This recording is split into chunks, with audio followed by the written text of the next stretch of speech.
Olá, sejam bem-vindos ao canal Estudos da Doutrina Espírita, curso online gratuito para você da obra kardeciana. Estamos estudando o Livro dos Espíritos. Você pode acessar o canal no Facebook, através do blog pessoal Moisés Santos, ou no YouTube, Estudos da Doutrina Espírita.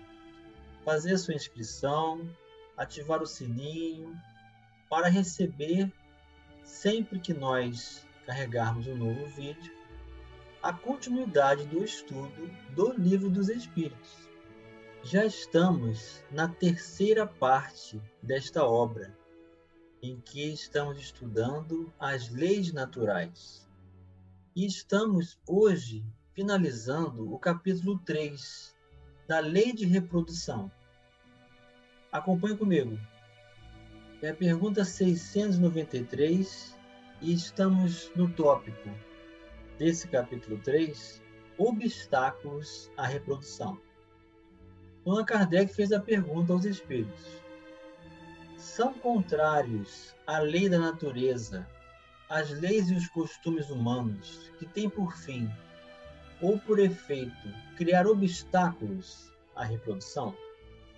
Uma pergunta muito clara, muito tranquila de nós entendermos.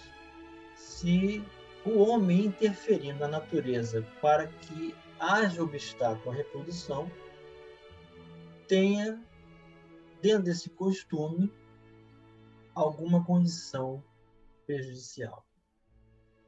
E os espíritos respondem: tudo o que embaraça a natureza em sua marcha é contrário à lei geral. Essa resposta é algo muito sábio e muito profundo para nós analisarmos, porque demonstra que existem leis naturais e que os homens podem alterar, pelo uso do livre-arbítrio, algumas condições de apropriação dessas leis, criando as próprias leis, e, portanto, contrárias às leis naturais. E isso é um embaraço para a natureza, logo um prejuízo para o espírito. Subpergunta A. Entretanto, há espécies de seres vivos, animais e plantas, cuja reprodução indefinida seria nociva a outras espécies, das quais o próprio homem acabaria por ser vítima. Pratica ele ato repreensível impedindo essa reprodução? Então, pelo estudo da ciência, quando o homem detecta algo que seja prejudicial, no que diz respeito à reprodução de certas espécies e em causar ameaça à vida, isso seria uma prática repreensível? Eles respondem: Deus concedeu ao homem, sobre todos os seres vivos, um poder de que ele deve usar sem abusar. Pode, pois, regular a reprodução de acordo com as necessidades. Então é diferente regular a reprodução do que se opor a ela. Não deve opor-se sem necessidade. A ação inteligente do homem é um contrapeso que Deus dispôs para restabelecer o equilíbrio entre as forças da natureza, e ainda é isso que o distingue dos animais, porque ele obra com conhecimento de causa. Mas os mesmos animais também concorrem para a existência desse equilíbrio, porquanto o instinto de destruição que lhes foi dado faz com que, provendo a própria conservação, obstem ao desenvolvimento excessivo, quiçá perigoso, das espécies animais e vegetais de que se alimenta. Então, quando o homem usa um recurso com o objetivo de manutenção e administração da vida sem abuso, então faz parte desse equilíbrio. O problema são os excessos, em todos os sentidos. Questão 694. O que se deve pensar dos usos cujo efeito consiste em obstar a reprodução para a satisfação da sexualidade? Então aqui Allan Kardec foi direto ao ponto. Então, em função de um objetivo puramente da sensualidade, das sensações, das funções físicas, de gozos particulares, sem o concurso do sentimento, sem a proposta do dever paterno e materno, tão somente para essa satisfação. Esse uso, obsta a reprodução, tem alguma consequência prejudicial? E os espíritos respondem: isso prova a predominância do corpo sobre a alma, e quanto o homem é material. Então, um dos objetivos da doutrina espírita é destruir o materialismo. Não o materialista, mas o quanto de materialismo que existe em nós. O quanto nós optamos por viver em função do corpo, muito mais do que a visão do espírito, e daí gerando todo o apego, toda a miséria moral, todos os vícios, toda a fuga de não cumprirmos com o dever que nos cabe realizar. Isso é um prejuízo para a moral, para a ética, para o equilíbrio da saúde emocional e espiritual. Consequentemente, vai gerar problemas no campo físico também. Outro tópico desse capítulo 3 da Lei de Reprodução é casamento e celibato.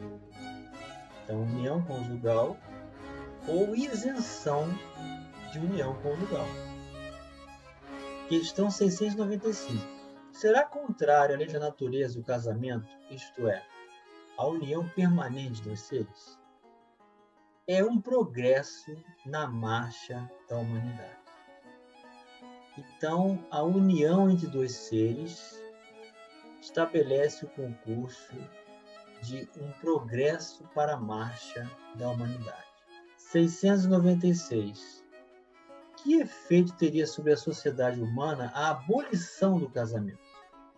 Se deixasse de ser lei, se deixasse de ser cumprida essa condição de fidelidade, de valor materno e paterno, de concurso de aquisição de uma união em favor de uma formação de uma família, seja ela com quem for, não existe essa restrição, os espíritos não fazem alusão à intolerância de uniões e nem condenações de qualquer união.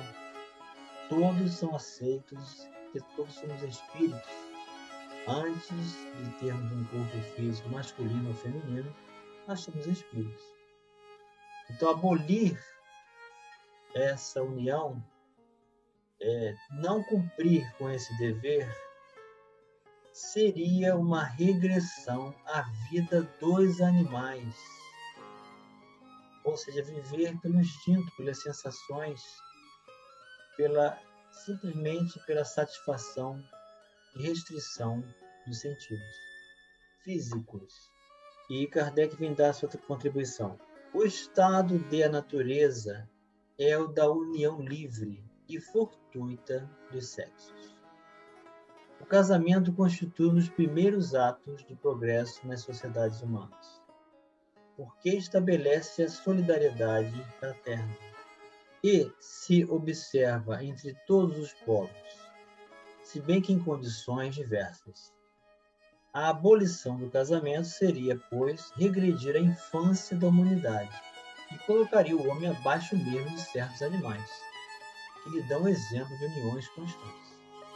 Então, o instinto que os animais possuem nessa conservação da união, da formação do grupo conjugal entre eles, já estabelece para nós um indicativo das leis de Deus que serve para nós como recurso e referência. Então, não sejamos nessa condição de regressão de valores, não nos permitamos a viver, inclusive, abaixo desse nível, porque seria regredir em termos de construção ética e moral de valores do espírito. 697. Está na lei da natureza ou somente na lei humana a indissolubilidade absoluta do casamento? É uma lei humana muito contrária à da natureza. Mas os homens podem modificar suas leis. Só as da natureza são imutáveis. Então, nós já falamos aqui, e temos que deixar bem claro, a terceira parte do Livro dos Espíritos foi desdobrada no Evangelho segundo o Espiritismo. Então, em o Evangelho segundo o Espiritismo, nós temos um esclarecimento amplo sobre essa questão do divórcio, que é lei humana, e que passa a ser um adiamento da necessidade de retificação entre nós, mas que é imposto exclusivamente por leis humanas. E cada nação tem uma estrutura, nenhuma segue exatamente o que a outra é, onde uma estabelece concurso de ação natural da conjugação, da formação da família, para outros é uma situação totalmente diferente. Então, eu convido a você que está acompanhando os nossos vídeos, estudar o Evangelho segundo o Espiritismo, a questão sobre o divórcio. Lá também Kardec vai explicar, com instruções dos Espíritos, que o divórcio é lei humana. Mas os homens podem modificar suas leis. Só as da natureza são imutáveis. Responderam os Espíritos. 698. O celibato voluntário representa um estado de perfeição meritória aos olhos de Deus? Ou seja, decidir não estabelecer um concurso de união na formação do casamento. É meritório aos olhos de Deus? O Cristo responde que não.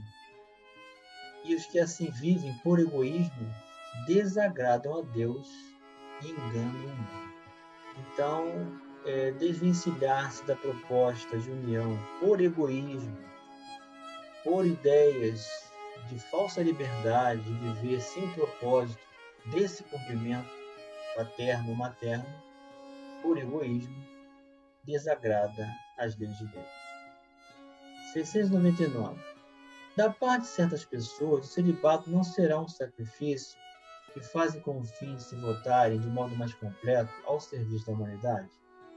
Por exemplo, Chico Xavier, Divaldo Pereira Franco, não realizaram o matrimônio. Nesse caso, não foi por egoísmo, foi para servir a humanidade. Os Espíritos confirmam. Isso é muito diferente. Eu disse por egoísmo. Todo sacrifício pessoal é meritório, quando feito para o bem. Quanto maior o sacrifício, tanto maior o mérito. Então, isentar-se de uma condição que é uma marcha de evolução para o progresso da humanidade, por egoísmo, desagrada as leis de Deus. Nos desconectamos desse propósito. Mas se for um sacrifício em que o espírito está à altura de viver na condição de se enxergar muito mais como espírito que matéria e servir a humanidade, é diferente, não é por egoísmo. É por altruísmo, por amor, por missão, e que poucos são dados a conceber esse tipo de conduta. Kardec dá sua contribuição final. Não é possível que Deus se contradiga, nem que ache mal o que ele próprio fez. Nenhum mérito, portanto, deve haver na violação da sua lei. Mas se o celibato em si mesmo não é um estado meritório, ou, portanto, não se dá quando constituído pela renúncia às alegrias da família, um sacrifício praticado em prol da humanidade. Todo sacrifício pessoal, tendo em vista o bem, e sem qualquer ideia egoísta, eleva o homem acima da sua condição material. Item poligamia, questão 700. A igualdade numérica que mais ou menos existe entre os sexos constitui indício da proporção em que devam unir-se? Sim, porquanto tudo é natureza tem um fim. Então já existe esse objetivo, esse planejamento de Deus para proporcionar recurso de união. 701. Qual das duas, a poligamia ou a monogamia, é mais conforme a lei da natureza?